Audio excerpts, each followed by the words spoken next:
এই দুটি আঙ্গুল দেখিয়ে নবীজি বলেছেন, এই দুটি আঙ্গুলের অবস্থান যেরকম পরস্পর একটার পর পরে আরেকটা, মাঝে আর কোনো আঙ্গুল নাই, আমি এবং মহাপ্রলয় কিয়ামতের অবস্থানটা হলো এরকম। আমার পরে সৃষ্টি জগতের সবচেয়ে বড় ঘটনা ঘটবে মহাপ্রলয়ের মাধ্যমে।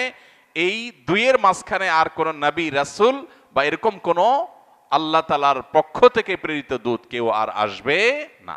কিয়ামতের দিন নবী করিম সাল্লাল্লাহু আলাইহি ওয়াসাল্লামের কাছে আমাদের জবাবদিহিতার মুখোমুখি হওয়া লাগতে পারে। শেষ নবী হওয়ার এই গুরুত্বপূর্ণ আকীদাকে আমি বিশ্বাস করলাম কিনা, আমি এটার প্রতি কতটা শ্রদ্ধা প্রদর্শন করলাম, তার নবুয়তের বিরুদ্ধে, তার খতমে নবুয়তের বিরুদ্ধে ষড়যন্ত্রকারীদের বিরুদ্ধে আমি কি অবস্থান নিলাম। আকীদায়ে খতমে নবুয়ত, মুহাম্মদ সাল্লাল্লাহু আলাইহি সাল্লাম সর্বশেষ নবী এবং রাসূল হওয়ার বিশ্বাস, এটা ইসলামের মৌলিক বিশ্বাস। মুহাম্মদ সাল্লাল্লাহু আলাইহি সাল্লামের পরে আর কোন নবী রাসূল আসার ধারা অব্যাহত থাকতে পারে যদি কেউ বিশ্বাস করে, তাহলে সে মুসলিম থাকার কোনো কারণ নাই। কোরআনে হাকিমে সূরা আহজাবের 40 নম্বর আয়াত আল্লাহ সুবহানাহু ওয়া তাআলা ইরশাদ করেছেন, মা কানা মুহাম্মাদুন আবা আহাদি মির রিজালিকুম। তোমরা অনেকেই ছেলের বাবা। মুহাম্মদ সাল্লাল্লাহু আলাইহি সাল্লাম সম্পর্কে আল্লাহ বলছেন, তিনি কোনো ছেলের বাবা হিসাবে, ছেলে জন্ম হয়েছে, বড় হয়েছে, তিনি ছেলের বাবা হিসাবে পৃথিবীতে বেঁচে ছিলেন, এরকম ঘটনা ঘটেনি। আল্লাহ তাকে সন্তান দিয়েছেন, ছেলে শৈশবে নিয়ে গেছেন, জন্মের পরপর নিয়ে গেছেন। আর কন্যা হিসাবে যাদেরকে আল্লাহ তাআলা দিয়েছেন তাদেরকে আল্লাহ বাঁচিয়ে রেখেছেন। এখানেও একটা বড় ইঙ্গিত পাওয়া যায় যে তারপরে কোনো নবী বা রাসূল আসবে না, কারণ তার আগে যত নবী রাসূল এসেছে, বিভিন্ন নবী রাসূলদের সন্তানরা, বংশধররা তাদের পরবর্তীতে নবী বা রাসূল হয়েছেন। মুহাম্মদ সাল্লাল্লাহু আলাইহি সাল্লামের কোনো ছেলেকেই আল্লাহ তাআলা বড় হওয়া পর্যন্ত হায়াত দেননি, শৈশবে নিয়ে গেছেন। আল্লাহ তাআলা সেই কথা বলছেন যে মা কানা মুহাম্মাদুন আবা আহাদিম মির রিজালিকুম। তোমরা যারা অনেক ছেলের বাবা, মুহাম্মদ সাল্লাল্লাহু আলাইহি সাল্লাম কোনো ছেলের বাবা ছিলেন না। ওয়ালাকির রাসূলুল্লাহি ওয়া খাতামান নাবিয়্যিন, তবে মুহাম্মদ সাল্লাল্লাহু আলাইহি সাল্লাম আল্লাহর রাসূল এবং সকল নবীদের মধ্যে সর্বশেষ নবী। এই যে আয়াত ওয়া খাতামান নাবিয়্যিন, এই আয়াতকে দুই ভাবে পড়া যায়। খাতাম যদি জবর দিয়ে পড়েন, তাহলে সেক্ষেত্রে এই কেরাতে জবর দিয়ে যে কেরাতটা প্রচলিত, এই কেরাতে, এগুলো সবই মুতাওয়াতির কেরাত দুইটাই, এই কেরাতে অর্থাৎ এইভাবে পড়লে তার অর্থ হয় আংটি, সিল। আগের যুগে মানুষের সিল, এটা আংটির উপরে অঙ্কিত থাকতো, হাতে থাকা আংটি দিয়ে চিঠির নিচে একটা সিল দিয়ে দিত, এটাই স্বাক্ষরের কাজ দিত। যেহেতু এটা খুব স্পর্শকাতর থাকতো, এই জন্য হাতে থাকতো, আংটির মতো, আংটি হিসাবেই থাকতো। তো নবী করিম সাল্লাল্লাহু আলাইহি সাল্লামকে নবীদের সিল, মানে সব নবীদের ধারা শেষ হয়ে গেলে সিল মারা হয় শেষে তাকে দিয়ে, সে অর্থে তাকে খাতাম বলা যায়। নবীদের ধারার মধ্যে মোহর মারা নবী, অর্থাৎ সর্বশেষ নবী। আবার খাতিম যদি আপনি জের দিয়ে পড়েন, তাহলে তার অর্থ তো একেবারেই পরিষ্কার, যিনি নবীদের ধারাকে শেষ করেছেন, যার মাধ্যমে নবুয়তের ধারাকে শেষ করে দেওয়া হয়েছে। এমনকি খাতাম পড়লেও সে অর্থ আসে। তাহলে কোরআন কারীমের আয়াত থেকে পরিষ্কারভাবে বোঝা গেল যে মুহাম্মদ সাল্লাল্লাহু আলাইহি সাল্লাম আল্লাহ তাআলার সর্বশেষ নবী এবং রাসূল। আবু হুরায়রা রাদিয়াল্লাহু তাআলা আনহু থেকে বর্ণিত একটি হাদিস আছে, সেই হাদিসে নবী সাল্লাল্লাহু আলাইহি সাল্লাম বলেছেন, ফুদ্দিলতু আলাল আমবিয়া বিসিত, আমাকে আল্লাহ রাব্বুল আলামিন অন্যান্য নবী রাসূলদের চাইতে 6টি বিষয়ে বিশেষ শ্রেষ্ঠত্ব দিয়েছেন, বিশেষত্ব দিয়েছেন, মর্যাদা দিয়েছেন। এটা অন্য কাউকে দেয়া হয়নি। আমাদের নবী সাল্লাল্লাহু আলাইহি সাল্লামের সেই আল্লাহ প্রদত্ত 6টি বিশেষত্ব কি, যেটা অন্য নবী রাসূলদেরকে দেয়া হয়নি? সে সম্পর্কে নবীজি সাল্লাল্লাহু আলাইহি সাল্লাম নিজে বলেছেন, নাম্বার 1, উতিতু জাওয়ামিআল কালিম, অল্প কথায় অনেক কিছু ব্যক্ত করার অসাধারণ ক্ষমতা আল্লাহ তাআলা আমাকে দিয়েছেন। এই জন্য নবী করিম সাল্লাল্লাহু আলাইহি সাল্লামের ছোট ছোট হাদিস, মাত্র 4 শব্দ, 6 শব্দ, 8-10 শব্দের হাদিস, এটার ব্যাখ্যায় শত সহস্র পৃষ্ঠা করা যায়। তার বহু হাদিস আছে যেগুলো এতটাই মৌলিক যে ওই একটা হাদিসের মূলনীতির আলোকে হাজার হাজার মাসআলা উদ্ঘাটন করা যায়, আবিষ্কার করা যায়। এরকম তাকে স্বল্পভাষী, অল্প কথার ভিতরে বহু কিছু বুঝায় দেওয়ার অসাধারণ ক্ষমতা আল্লাহ তাআলা তাকে দিয়েছেন, যেটাকে জাওয়ামিউল কালিম বলা হয়। এই জন্য নবী সাল্লাল্লাহু আলাইহি সাল্লাম খুব বেশি কথা বলতেন না, মৌলিক কথা বলতেন। তিনি নামাজের পর সাহাবীদের উদ্দেশ্যে যে কথাগুলো বলতেন, খুব অল্প কথা বলতেন। বিভিন্ন হাদিস আছে যে হাদিসগুলো আবৃত্তি করতে গেলে, পাঠ করতে গেলে বা বলতে গেলে বক্তব্য আকারে দেখা যায় যে সেগুলো দিতে, বক্তব্য হিসাবে পেশ করতে 2 মিনিট লাগে, 3 মিনিট লাগে। সবচেয়ে দীর্ঘ যে হাদিসটা পাওয়া যায় বুখারীর, সবচেয়ে দীর্ঘ, পুরো পৃষ্ঠাব্যাপী, এটাও যদি আপনি মুখে বক্তব্য আকারে উপস্থাপন করেন তাহলে সর্বোচ্চ 5 থেকে 7 মিনিট লাগবে। বিদায় হজের যে ভাষণ ঐতিহাসিক, এটাও যদি অনলাইনে দেখেন তাহলে দেখবেন পুরো ভাষণের যে আরবি মূল টেক্সট, এই টেক্সটটা যদি আপনি পড়ে শোনান বা বক্তব্য আকারে কোথাও উপস্থাপন করেন তাহলে পুরাটা পেশ করতে আপনার কয়েক মিনিট সময় লাগবে। আমরা যেখানে নবী সাল্লাল্লাহু আলাইহি ওয়াসাল্লামের একটা হাদিসের ব্যাখ্যা 2-4 ঘন্টা করে শেষ করতে পারি না, মুহাদ্দিসগণ, হাদিস বিশারদগণ শত শত নয়, হাজার হাজার পৃষ্ঠা লিখে যেখানে নবী সাল্লাল্লাহু আলাইহি ওয়াসাল্লামের হাদিসের ব্যাখ্যা করে শেষ করতে পারেন না, সেখানে নবী করিম সাল্লাল্লাহু আলাইহি ওয়াসাল্লামের সারা জীবনের বক্তব্য দেখা যায় 2 মিনিট, 3 মিনিট, 5 মিনিট, 10 মিনিট বাস। অথচ এই সামান্য সময়ের বক্তব্যে একটা সমাজ গঠন করেছেন, একটা জাতি গঠন করেছেন, একটা নতুন বিশ্ব উপহার দিয়েছেন, গোটা বিশ্বের পট পরিবর্তন করে দিয়েছেন, আমল চেঞ্জ করে দিয়েছেন, আরবের যাযাবরদেরকে পৃথিবীর শাসকে পরিণত করে দিয়েছেন, তাওহীদ প্রতিষ্ঠা করেছেন, শিরক বিতাড়িত করেছেন, গোটা পৃথিবীকে পবিত্র করে ছেড়েছেন। তার এই সামান্য সামান্য ছোট ছোট যে সমস্ত হাদিস আছে, এই সমস্ত হাদিসগুলো দ্বারায়। এই জন্য তিনি বলেছেন, আল্লাহ রাব্বুল আলামিন আমাকে স্বল্পভাষী, অল্প কথায় অনেক কিছু বোঝাবার, ব্যক্ত করবার অসাধারণ এক ক্ষমতা দিয়েছেন, যেটা আগের যুগে কোন নবী রাসূলকে এরকমটি দেওয়া হয়নি। নাম্বার 2, তিনি বলেছেন ওয়ানুসিরতু বির-রুব, আল্লাহ রাব্বুল আলামিন আমাকে ব্যক্তিত্বের প্রভাব দিয়ে সাহায্য করেছেন। তার ব্যক্তিত্বের প্রভাব এত বেশি ছিল যে তিনি কোনো দিকে গেলে দূর দূরান্ত পর্যন্ত তার ব্যক্তিত্বের প্রভাবে পুরো এলাকা প্রভাবিত হতো। তার দিকে তাকালে অনেক অমুসলিম শুধুমাত্র তার ব্যক্তিত্বের প্রভাবে ইসলামে চলে আসতো। আল্লাহ রাব্বুল আলামিন তাকে এরকম অলৌকিক এক অসাধারণ ব্যক্তিত্ব দিয়েছেন, যেটা সাধারণত অন্য কাউকে কোন নবী রাসূলকে দেয়া হয়নি। তার রবের কারণে, তার ব্যক্তিত্বের কারণে, তার ব্যক্তিত্বের ভারের কারণে, তার ভাব এবং গাম্ভীর্যের কারণে দেখা যেত অন্যরা খুব সহজে প্রভাবিত হতো। নাম্বার 3, তিনি বলেছেন ওয়া উহিল্লাত লিয়াল গানাইম। আপনারা কোরআনে কারীমে আদম আলাইহিস সালামের ছেলে হাবিল এবং কাবিলের ঘটনা কোরআনে কারীমে পড়ে থাকবেন, যে হাবিল এবং কাবিল উভয় ভাই আল্লাহর কাছে কিছু নজরানা, কিছু জিনিস আল্লাহর রাহে দান করেছেন, কিছু খাবার পাহাড়ে রেখে আসছেন। আগের যুগে নবী রাসূলদের জন্য বিধান ছিল আল্লাহর রাস্তায় কিছু দান করলে সেগুলো রেখে আসবে পাহাড়ে, আল্লাহর পক্ষ থেকে এসে আগুন এসে সেগুলোকে ভস্ম করে দিবে। এটাই দানের একটা তরিকা, পদ্ধতি ছিল। এবং অনেক সম্পদ যেগুলো আল্লাহর রাহে দান করা হতো কিংবা যুদ্ধলব্ধ সম্পদ, এগুলো ভোগ করবার অনুমোদন বিভিন্ন নবী রাসূলদের আমলে বা তাদের শরীয়তে ছিল না। নবী সাল্লাল্লাহু আলাইহি ওয়াসাল্লাম বলেছেন এগুলো ভোগ করার সুযোগ আল্লাহ আমাদেরকে দিয়েছেন। আমরা যুদ্ধলব্ধ সম্পদও ভোগ করতে পারি, তার বন্টন নীতি কোরআনে দেওয়া আছে। আবার আল্লাহর রাস্তায় কোনো কিছু দান করলে সেটা আল্লাহর পক্ষ থেকে গরিবদেরকে দান করার এবং ভালো ভালো খাতে দান করার নির্দেশনা আল্লাহ দিয়েছেন। অর্থাৎ এই গনিমত, এটা ভোগ করবার সুযোগ আমার উম্মতকে দেয়া হয়েছে, আগের যুগে নবী রাসূলদের মধ্যে এটা ছিল না। এরপর 4 নম্বর হলো ওয়াজুইলাত লি আল আরদু তাহুরা ওয়া মাসজিদা। আমার জন্য গোটা পৃথিবীর সকল ভূখণ্ডকে পবিত্র করা হয়েছে, যে কোনো জায়গায় যে কোনো মাটিতে আমি নামাজ পড়তে পারি, তায়াম্মুম করতে পারি।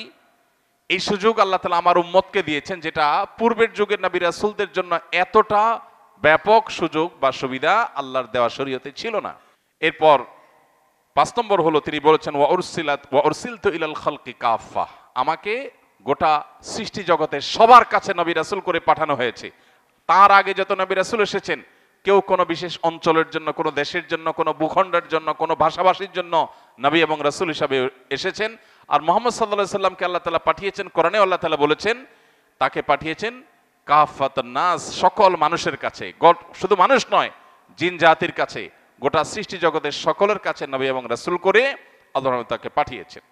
এবং সর্বশেষ 6 নম্বর আমাদের আজকের টপিকের সাথে সংশ্লিষ্ট, সেটি হলো তিনি বলেছেন ওয়া খুতিমা বি আন-নাবিয়্যুন, আমাকে দিয়ে নবীদের ধারাকে শেষ করে দেওয়া হয়েছে, পরিসমাপ্ত করা হয়েছে। আগের যুগের নবী রাসূলরা সবাই তাদের পরে কোন নবী আসবেন, রাসূল আসবেন, সেই সুসংবাদ দিয়ে যেতেন। কিন্তু মুহাম্মদ সাল্লাল্লাহু আলাইহি সাল্লামের পরে আর কোন নবী রাসূল আসবে না, তাকে দিয়ে পরিসমাপ্তি ঘটিয়েছেন। এটা ছিল তার বিশেষ মর্যাদা। প্রিয় ভাইরা আমার, এ হাদিসটি সহিহ ইবনে হিব্বানে, সহিহ মুসলিমে বর্ণিত হয়েছে। এ হাদিসের আলোকে দিনের একেবারে আলোর মতো পরিষ্কার হয়ে যায় যে মুহাম্মদ সাল্লাল্লাহু আলাইহি সাল্লাম সর্বশেষ নবী এবং রাসূল।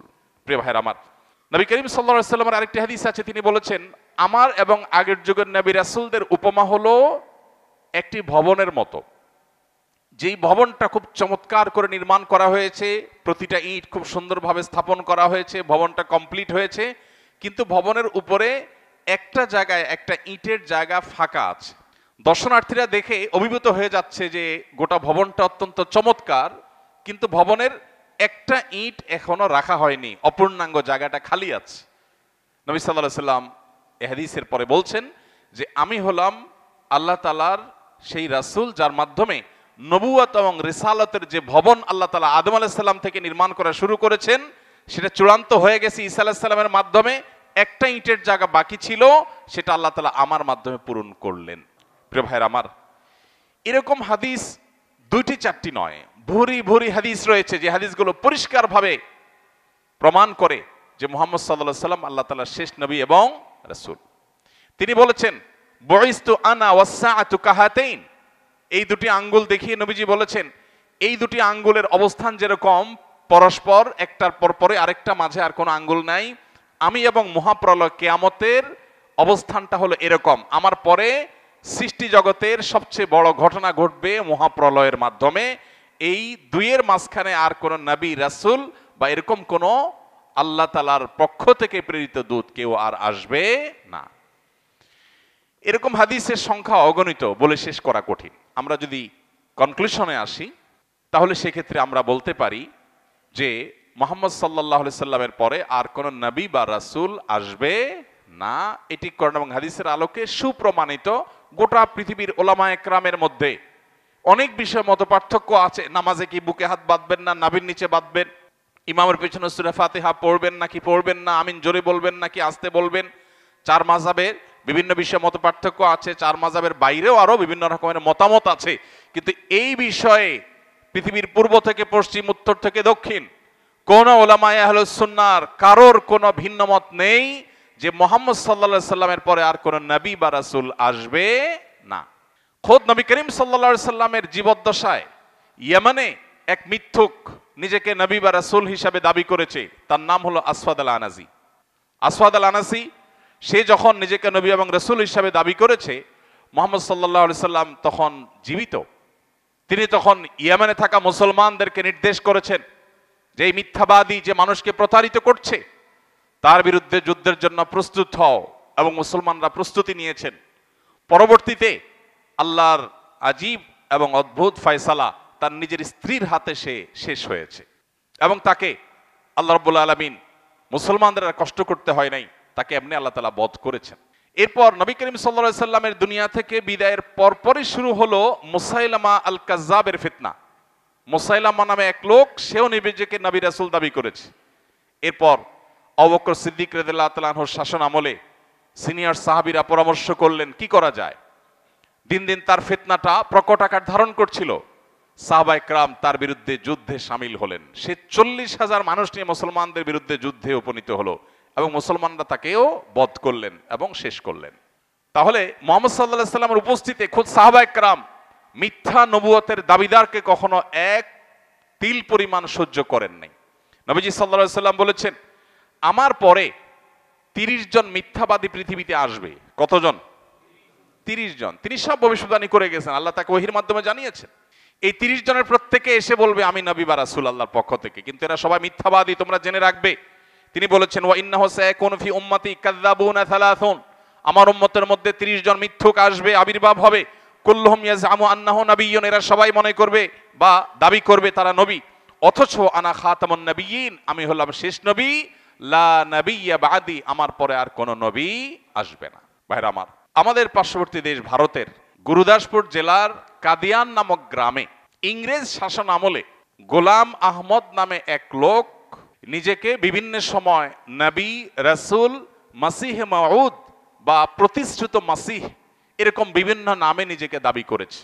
তার নিজের লেখা বই দাফিউল বালা এবং রুহানি খাজায়েন, রুহানি খাজায়েনের 18 পৃষ্ঠা, 18 নম্বর খণ্ড এবং 231 নম্বর পৃষ্ঠায়। আর দাফিউল বালার 11 নম্বর পৃষ্ঠায় এই গোলাম আহমদ কাদিয়ানী লিখেছেন, সত্য খোদা তিনি যিনি কাদিয়ানে তার রাসূল পাঠিয়েছেন। এই লোক নিজেকে মিথ্যা নবী হওয়ার, মিথ্যা রাসূল হওয়ার দাবি করেছে। এবং ইন্টারেস্টিং বিষয় হলো তার বইগুলো এখনো আছে, অনেকগুলোর বাংলা অনুবাদ হয়েছে, মূল বইগুলো বেশিরভাগ উর্দুতে, কোনোটা আরবিতে। এই লোক তার বইয়ে সে নিজেই দাবি করেছে সে এবং তার পরিবারের লোকজন ঐতিহ্যগতভাবে ইংরেজদের খুবই অনুগত ছিল, যে ইংরেজরা আমাদের ভারতবর্ষকে শুষে খেয়েছে, সে আগ্রাসী অপশক্তির দালালের ভূমিকা ছিল, এটা তার নিজের বইয়ে সে স্বীকার করেছে এবং ভরি ভরি বই আছে। এই বিষয়গুলো আমাদের জানা দরকার। আমরা অনেকে মনে করি যে ভাই এসব ঝামেলা করার দরকার কি, সে নিজেকে মুসলমান দাবি করতেছে, আল্লাহর খাতা সে যদি মুসলমান না হয় তাহলে আল্লাহ তাকে শাস্তি দিবেন কিয়ামতে, আমাদের ঝামেলা করার দরকারটা কি? আমরা অনেকে এরকম ইনোসেন্ট কথাবার্তা বলি, মানে বাহ্যিক দৃষ্টিতে মনে হয় ইনোসেন্ট কথাবার্তা বলি। দেখুন, মুহাম্মদ সাল্লাল্লাহু আলাইহি সাল্লামের সময় মক্কা ইহুদিরা বসবাস করেছে, তারা তো মুসলমান ছিল না। মুসলমান ছিল? নবী সাল্লাল্লাহু আলাইহি সাল্লাম তাদের সাথে শান্তিপূর্ণ সহাবস্থানের জন্য ঐতিহাসিক মদিনা সনদ চুক্তি করেছেন না করেন নাই? নবী সাল্লাল্লাহু আলাইহি সাল্লাম যখন মক্কা বিজয় করেছেন তখনও অমুসলিমদের সাথে তার চুক্তি ছিল কি ছিল না? বসবাস করেছে কি করে নাই? সব মানুষকে, একটা দেশের সব মানুষকে মুসলমান হয়ে যেতে হবে, না হলে কাউকে বাঁচতে দেওয়া হবে না, থাকতে দেওয়া হবে না, এই রকম কথা নবী সাল্লাল্লাহু আলাইহি সাল্লাম বলেন নাই। তাদেরও বাঁচার এবং থাকার অধিকার তিনি দিয়েছেন এবং তাদের ধর্ম পালনের রাইটও তাদেরকে দিয়েছে। হ্যাঁ, আল্লাহর কাছে ধরা খাবা, তবে জীবদ্দশা পৃথিবীতে বসবাস করতে হলে, মুসলিম রাষ্ট্রের অধীনে থাকতে হলে তুমি অবশ্যই ট্যাক্স দিতে হবে, যেহেতু তোমাকে আমি নিরাপত্তা দিব, তোমার দায় দায়িত্ব নেব, সেটা তোমাকে বহন করতে হবে। কিন্তু সেই রাসূল সাল্লাল্লাহু আলাইহি ওয়াসাল্লাম যখন মিথ্যা নবুয়তের দাবি করেছে তখন কিন্তু তার বিরুদ্ধে যুদ্ধের ঘোষণা করেছেন। কারণটা খুবই পরিষ্কার। আপনি খুব নামকরা একটা জুতার ব্র্যান্ড XYZ, যে কোনো নাম, পরিচিত অনেকগুলো ব্র্যান্ড আছেন আমাদের কাছে বেশ নামকরা, আপনি নতুন একটা জুতার ব্র্যান্ড খুলেছেন, নতুন, আপনি একটা ব্যবসা স্টার্ট করার যে প্রক্রিয়া আছে, রাষ্ট্রের নীতি আছে, সেই নিয়ম নীতি অনুযায়ী আপনি একটা নতুন ব্র্যান্ড খুলেছেন, আপনাকে কেউ বাধা দিবে? কেউ দিবে না। কিন্তু একটা পুরাতন ব্র্যান্ড, প্রতিষ্ঠিত একটা ব্র্যান্ড, ওই ব্র্যান্ডের নামে যদি আপনি একটা নকল আরেকটা ব্র্যান্ড খোলেন, নাম আছে একটা, আকারিকার রস্যকার একটু পরিবর্তন করে একটা নকল বাইর করলেন, আছে না নাই? মার্কেটে আছে না এরকম? এই নকলের বিরুদ্ধে অ্যাকশনে যাওয়া হবে কি হবে না? বা একই বানান, একই জিনিস আসলে আসল না, নকল, এই জিনিসটা কি আইনত অপরাধ নাকি অপরাধ না? নতুন ব্র্যান্ড খোলেন, সেটা নিয়ে কোনো অসুবিধা নাই, কিন্তু আপনি কোনো ব্র্যান্ডের নকল করবেন, এটা কোন অবস্থাতে গ্রহণযোগ্য হবে না। আমাদের প্রশাসন অনেক ভাইরা বোঝার চেষ্টা করেন না বিষয়টা। আপনার নাম, আপনার পদবি, আপনার ডেজিগনেশন, এটা ব্যবহার করে যদি কেউ একটা ভিজিটিং কার্ড বানায় বা তার অফিসের সামনে একটা নেম প্লেট লাগায়, আসলে এটা ওই ব্যক্তির না, আপনার এলাকার সংসদ সদস্য সাহেবের নামে অথবা কোনো একজন সরকারি পদস্থ কর্মকর্তার নামে এরকম একটা কার্ড তৈরি করলো, এই জিনিসটা কি অপরাধ নাকি অপরাধ না? যেই লোকটা ইসলামের মৌলিক বিশ্বাসের সাথে, যার ভিন্ন মত আছে বা মৌলিক বিশ্বাসকে অস্বীকার করে, এরপরে যদি সে নিজেকে মুসলমান দাবি করে, এটা কি অপরাধ নাকি অপরাধ না?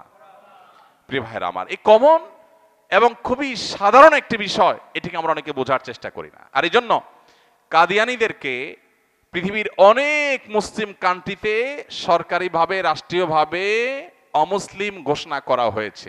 তারা কাফের, তারা অমুসলিম, তারা একটা ভিন্ন ধর্মের আইডেন্টিটি নিয়ে তারা সমাজে প্রতিষ্ঠিত হতে পারে। ইসলামী রাষ্ট্র থাকলে অবশ্যই সেই সুযোগও থাকবে না, কিন্তু আপনি তাদেরকে মুসলিমের নাম ব্যবহার করে বসবাস করতে দিচ্ছেন, এতে সাধারণ মুসলমানরা বিভ্রান্ত হচ্ছে কি হচ্ছে না?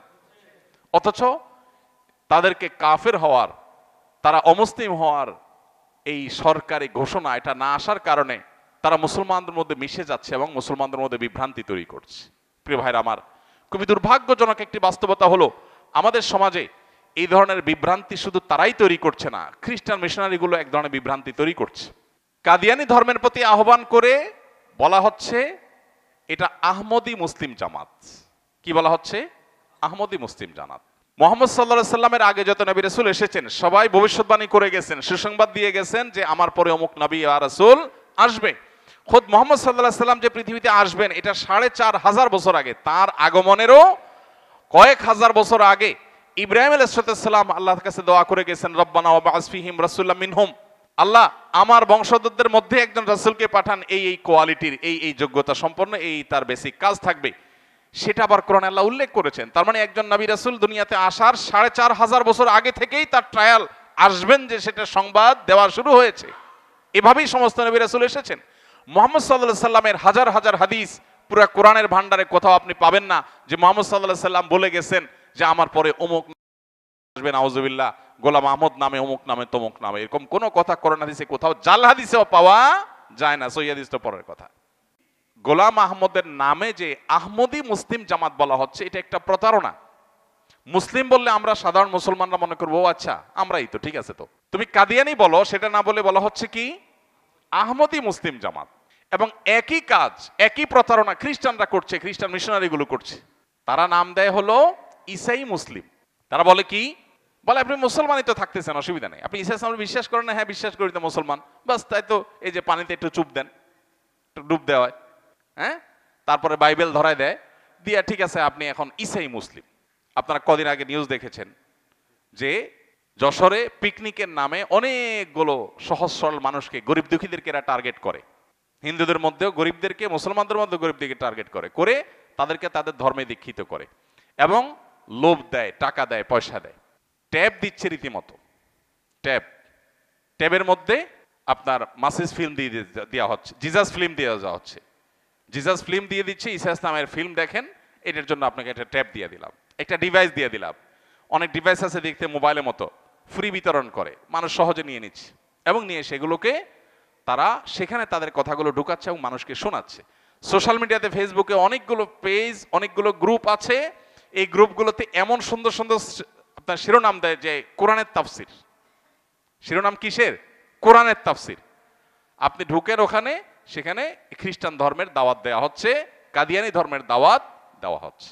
আমাদের দেশের এক শ্রেণীর অসাধু প্রশাসনের কর্মকর্তা এদের কাছ থেকে ঘুষ খেয়ে, বিভিন্ন লোভে পড়ে এদের কার্যক্রম নির্বিঘ্নে করার সুযোগ করে দিচ্ছে। বাংলাদেশের প্রচলিত আইন অনুযায়ী কোনো লোভ দিয়ে, কোনো প্রলোভন দিয়ে, কোনো টাকা পয়সা ইত্যাদি দিয়ে আপনি কাউকে ধর্মান্তরিত করতে যদি করেন, তাহলে সেটা রীতিমতো অপরাধ। অথচ পার্বত্য অঞ্চলে আপনি চলে যান, আপনি অবাক হবেন, গোটা পার্বত্য অঞ্চলে তারা তাদের কার্যক্রম চালিয়ে বহুদূর তারা এগিয়ে গেছে। এবং এটা হলো শুধুমাত্র ধর্মীয় বিষয় না, এটা একটা রাষ্ট্রের অস্তিত্বের প্রশ্ন। কারণ আপনি সুদানের যে সমস্ত এলাকাতে মুসলমান খ্রিস্টান দাঙ্গা হচ্ছে এবং রীতিমতো সেখানে কোনটা সময় পরিস্থিতি, আপনি সেগুলোর ইতিহাস দেখেন। আপনি পূর্ব তিমুর দেখেন, ইন্দোনেশিয়ার পূর্ব তিমুর, যে পর্তুগিজদের ঔপনিবেশিক শাসন আমলে এবং তারপরে খ্রিস্টান মিশনারিদের কার্যক্রমের কারণে পুরো এলাকা ধরে খ্রিস্টান হয়েছে এবং সম্ভবত 2002 সালে রীতিমতো ইন্দোনেশিয়া থেকে সেটা আলাদা রাষ্ট্র হয়ে গেছে। আমাদের পার্বত্য অঞ্চলকে বাংলাদেশ থেকে বিচ্ছিন্ন করার ষড়যন্ত্র নতুন না, আমরা সবাই জানি। এটা সবচেয়ে বড় হাতিয়ার হলো সেখানকার মানুষদেরকে খ্রিস্টান বানিয়ে, গরিব দুঃখী মানুষদেরকে টাকা দিয়ে, পয়সা দিয়ে, গাড়ি বাড়ি, বিভিন্ন লোভ, চাকরি বাকরি দিয়ে তাদেরকে খ্রিস্টান বানিয়ে নিজেদের সৈনিক তৈরি করছে। কখনো হয়তো কোনো দাঙ্গা তৈরি করে বাংলাদেশ রাষ্ট্রের বিরুদ্ধে ষড়যন্ত্র করা হবে। আমি দীর্ঘদিন ঢাকার জোয়ারসারা এলাকায় লম্বা একটা সময় আমি বসবাস করেছি। জোয়ারসারা এলাকাতে যদি কেউ যান, দেখবেন সেখানে প্রচুর পরিমাণ আপনার পার্বত্য এলাকার মানুষজন। তো আমি একটু কৌতূহলী হলাম যে এই এলাকাতে এত মানুষ সব পার্বত্য এলাকার কেন, কারণটা কি? তো পরে জানলাম যে পাশেই যেহেতু এম্বাসিগুলো, গুলশান, বনানী, বারিধারা, এই এলাকা কেন্দ্র করে এই কূটনীতিক পাড়াতে এদের সবার কাজ, বিভিন্ন অ্যাম্বাসেডর বা এম্বাসির বিভিন্ন কর্মকর্তাদের বাসায় তারা কাজ করে, অফিসে তারা কাজ করে। আমার মনে প্রশ্ন জাগলো, দেশে এত মানুষ থাকতে বাংলাদেশের মানুষ হিসেবে এম্বাসিতে নিয়োগ দেওয়ার জন্য সে পার্বত্য অঞ্চলে মানুষকে কেন টার্গেট করা হলো এম্বাসিগুলোতে? বিশেষ করে পশ্চিমা দেশের এম্বাসিগুলো কেন এদেরকে টার্গেট করেছে? এটা কোটি টাকার প্রশ্ন। আপনি যান ওখানে, পুরো এলাকা জুড়ে এমন বিল্ডিং পাওয়া কঠিন হবে যে বিল্ডিং এক দুজন পার্বত্য অঞ্চলে মানুষ নাই। তারা থাকুক সারা ঢাকা শহরে, কিন্তু এই যে বিদেশি এম্বাসিগুলো, বিশেষ করে পশ্চিমা আপনার খ্রিস্টান প্রধান দেশগুলোর এম্বাসিগুলো তাদেরকে এনে এনে চাকরি দিচ্ছে, কারণটা কি? এবং বারিধারা কিছু এলাকা আছে যে নতুন আপনি মুসলমান থেকে খ্রিস্টান হলেন, তা আপনাকে নানান সুযোগ সুবিধা সেখানে দেওয়া হচ্ছে, অনেকে ফ্ল্যাট দেওয়া হচ্ছে, সেখানে এনে তাদেরকে পুনর্বাসন করা হচ্ছে। এই ষড়যন্ত্র বাংলাদেশ রাষ্ট্রের বিরুদ্ধে ষড়যন্ত্র, অস্তিত্বের বিরুদ্ধে ষড়যন্ত্র। অতএব এটার বিরুদ্ধে আমাদেরকে প্রত্যেকটা মানুষকে সোচ্চার হতে হবে, দায়িত্বশীল হতে হবে। আপনি উত্তরবঙ্গ চলে যান, অবাক হয়ে যাবেন। আমি ঠাকুরগাঁয়ে নিজের চোখে দেখেছি, ঢাকা শহরে এত চকচকা গাড়ি খুব বেশি আপনার নজরে পড়বে না, সেখানে গ্রামে এরকম চকচকা গাড়ি ঘুরছে। কিসের? বিভিন্ন এনজিও গুলোর, খ্রিস্টান মিশনারি গুলোর, যারা কোটি কোটি টাকা বাহির থেকে আনছে এদেশে গরিব অভাবী হিন্দু এবং মুসলমানদেরকে টার্গেট করে টাকা পয়সা লোভ দিয়ে তাদেরকে ধর্মান্তরিত করছে এবং তাদের বাহিনী বাড়াচ্ছে আস্তে আস্তে তলে তলে। এবং এটা দেখার মতো কোনো মানুষ যেন নাই। এই যে প্রতারণা, এই যে ছলচাতুরি, এটার বিরুদ্ধে আমাদেরকে দাঁড়াতে হবে। কাদিয়ানীদেরকে রাষ্ট্রীয়ভাবে অমুসলিম ঘোষণা করতে হবে এবং বিভিন্ন লোভ দিয়ে সরল মনা মুসলমান গরিব হিন্দুদেরকে খ্রিস্টান বানানোর, কাদিয়ানী বানানোর যে ষড়যন্ত্র চলছে, এটা আমাদেরকে রুখতে হবে, এটা আমাদেরকে থামাতে হবে। বাংলাদেশের কোন কোম্পানি আছে, প্রতিটা মুদি দোকানে দোকানে তাদের মালামাল আছে, আপনি আমি টাকা পয়সা দিয়ে কিনে বাসায় নিয়ে যাই। এরা দিন শেষে দুর্ভাগ্যজনকভাবে তারা কাদিয়ানীদের অর্থ যোগানদাতা, কাদিয়ানীদের সহযোগী, কাদিয়ানী ধর্মমতে বিশ্বাসী। তো এই জায়গাটা আমাদের ঈমানের সাথে সম্পৃক্ত। কিয়ামতের দিন নবী করিম সাল্লাল্লাহু আলাইহি ওয়াসাল্লামের কাছে আমাদের জবাবদিহিতার মুখোমুখি হওয়া লাগতে পারে যে তার শেষ নবী হওয়ার এই গুরুত্বপূর্ণ আকীদাকে আমি বিশ্বাস করলাম কিনা, আমি এটার প্রতি কতটা শ্রদ্ধা প্রদর্শন করলাম, তার নবুয়তের বিরুদ্ধে, তার খতমে নবুয়তের বিরুদ্ধে, ষড়যন্ত্রকারীর বিরুদ্ধে আমি কি অবস্থান নিলাম। আমরা অনেকেই সরলমনা হয়ে মনে করি যে আমাদের দরকার কি এসব ঝামেলার, উনি কাফের হলে আল্লাহ শাস্তি দিবে, আল্লাহ শাস্তি দিবে, ঠিক আছে। আপনি একজন অমুসলিম, তার সাথে একরকমের আচরণ, তিনি আমার প্রতিবেশী, তার ধর্ম তিনি পালন করছেন, আল্লাহ শাস্তি দিবেন, আমি তার কাছে দিনের দাওয়াত পৌঁছাইলাম বা তার কাছে দিনের দাওয়াত পৌঁছে গেল, পরিষ্কার, শেষ আমার দায়িত্ব। কিন্তু একজন মানুষ সাধারণ অমুসলিম বা কাফের না, যাকে জিন্দিক বলা হয়, যে ব্যক্তি মূলত অমুসলিম, সে মুসলমানদের নাম ব্যবহার করে প্রতারণা করছে, এটা খুবই ডেঞ্জারাস, এটা খুবই ভয়াবহ। আমি একটা কথা প্রায় সময় বলি বেদাতের উপমা দিতে গিয়ে, যে আপনার কাছে টাকা নাই, দোকানে গেলেন, ভাই আমার ক্ষুধা লাগছে, টাকা নাই, আমাকে একটু খাবার দেন, আমি আপনাকে পরে টাকা দেবো, বা আমার কাছে নাই, আল্লাহর হস্তে আপনি দেন। দোকানদার হয়তো ভাঙা চূড়া, ডেট ওভার বা কিছু একটা আপনাকে হয়তো দিতে পারে। কিন্তু আপনি যদি 500 টাকার একটা নকল নোট নিয়ে দোকানদারকে বলেন ভাই এটা দেন, আর যে দোকানদারের কাছে আপনি ধরা পড়েন, তাহলে জিনিস পাওয়া তো দূরের কথা, এই নকল নোট দেওয়ার কারণে আপনি জেলে যাবেন। ঠিক না ভাই? ঠিক। একজন মানুষ তার আমল নাই, এটা একটা জিনিস, কিন্তু নকল আমল নিয়ে হাজির হয়েছে, এটা খুবই ডেঞ্জারাস। এই যে ধর্মের নামে প্রতারণা খ্রিস্টান মিশনারি গুলো করছে, বহু দেশ তারা দখল করেছে, ধ্বংস করেছে, দেশের স্বাধীনতা নষ্ট করেছে, একটা অঞ্চলে মানুষ তৈরি করে এরপরে তাদেরকে নিয়ে আলাদা হওয়ার আহ্বান এবং দাবি তারা তুলেছে এবং বিদেশিরা তাদের সহযোগিতা করেছে, এরকম বহু নজির আছে। অতএব আমাদের পার্বত্য অঞ্চলকে বাঁচাতে হলে, আমাদের উত্তরবঙ্গকে বাঁচাতে হলে, এই দেশকে বাঁচাতে হলে এবং সবচেয়ে বড় কথা আমাদের ঈমানকে বাঁচাতে হলে, আমাদের এই আইডেন্টিটির বিরুদ্ধে যে বিভ্রান্তি, ষড়যন্ত্র এবং ধর্মের নামে যে প্রতারণা হচ্ছে, এটার বিরুদ্ধে আমাদেরকে সোচ্চার হতে হবে। প্রশাসনের প্রত্যেকটা ভাইয়েরাকে আমাদের ময়দানে আল্লাহর কাছে দাঁড়াতে হবে। আমাদের বিচার বিভাগের দায়িত্বশীল ব্যক্তিবর্গ তারা চাইলে অ্যামিকাস কিউরি নিয়োগ দিয়ে, ওলামা ইকরামের মতামত নিয়ে তারা এই বিষয়ে ফয়সালায় আসতে পারেন, আসা উচিত। পৃথিবীর অনেক দেশে এসেছে, আমাদের সমস্যাটা কোথায়? দেখুন, কদিন আগে ফরিদপুরের একটা নিউজ বিভিন্ন গণমাধ্যমে উঠে এসেছে যে সাদা কাপড় পরে পরে এলাকায় ঘুরে এবং খ্রিস্টানরা তাদের ধর্মের দাওয়াত দিচ্ছে বিভিন্ন ছলচাতুরি এবং প্রতারণা করে।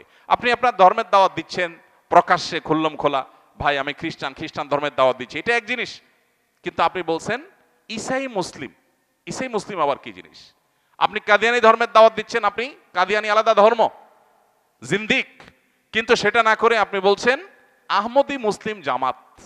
দিন শেষে সরল মানা মুসলমানরা পার্থক্য করতে পারছেন না। আল্লাহ রাব্বুল আলামিন কিয়ামতের আগে যে সমস্ত ফিতনা পতিত হবে, এরকম বিভ্রান্তি ধোঁয়াশা, এর মধ্যে অনেকে ধোঁয়াশার মধ্যে হারিয়ে যাবে, ঈমান হারা হয়ে যাবে। আল্লাহ আমাদের সবার ঈমানকে এরকম ফিতনা সংকুল সময় হেফাজত করার তৌফিক দান করুন। আমাদের ঈমানগুলোকে আল্লাহ তাআলা রক্ষা করবার তৌফিক দান করুন। আমাদেরকে আল্লাহ রাব্বুল আলামিন আমাদের পরবর্তী প্রজন্মকে, আমাদের সমাজকে সকল ভিনদেশী ষড়যন্ত্র থেকে, ছোট্ট একটা ভূখণ্ড, আমাদের এমনি জায়গা নেই, আমরা অনেক মানুষ বসবাস করি, আমাদের এই ছোট্ট ভূখণ্ডের উপরে অনেক শকুনের নজর আছে। এই শকুনের নজর থেকে আল্লাহ তাআলা আমাদের ভূখণ্ডকে হেফাজত করুন, আমাদের ঈমান আমলকে আল্লাহ তাআলা হেফাজত করুন। আস-সুন্নাহ ফাউন্ডেশন, উম্মার স্বার্থে সুন্নাহর সাথে।